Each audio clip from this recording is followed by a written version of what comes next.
أعوذ بالله من الشيطان الرجيم. بسم الله الرحمن الرحيم.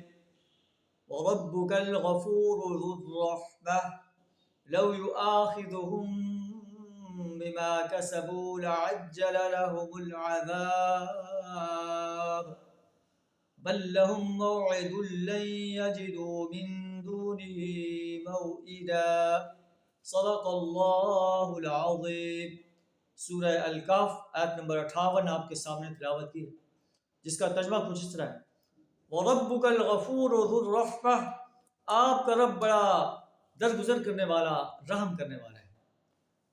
اللہ اگر اپنے بندوں کو ان کے گناہوں پر، ان کی برائیوں پر، ان کے کسب پر پکڑنا شروع کر دے تو جلد ہی عذاب بھیج دے، لیکن اللہ نے وعدے کا ایک وقت مقرر کیا ہے۔ جب وہ وقت آتا ہے اس وقت تک جو ہے اس سے پہلے اللہ انہیں اپنی گرفت میں نہیں لیتا، لیکن جب وقت آتا ہے لن یجدوا من دونہ موئلا، پھر وہ اللہ سے بھاگ کر کوئی نکلنے کی راہ نہیں پائیں۔ وَتِلْكَ الْقُرَىٰ أَهْلَكْنَاهُمْ لَمَّا ظَلَمُوا، یہ بستیاں ہیں جنہیں ہم نے ہلاک کر کے رکھ دیا جب انہوں نے ظلم کیا۔ وَجَعَلْنَا لِمَهْلِكِهِمْ مَوْعِدًا، ہم نے ان کی ہلاکت کا ایک وقت مقرر کر رکھا۔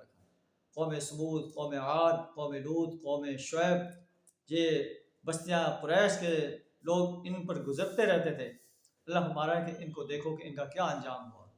آج بھی اگر تم جو ہے اپنی سرکشی سے باز آ جاؤ، بغاوت سے باز آ جاؤ، قرآن چونکہ آفاقی کتاب ہے، پوری انسانیت کو خطاب ہے کہ باغی اور فاسق اور کافر انسان اگر آج بھی اللہ کی بغاوت سے باز آ جائیں، وَرَبُّكَ الْغَفُورُ ذُو الرَّحْمَةِ، اللہ بخشنے والا، رحم کرنے والا ہے۔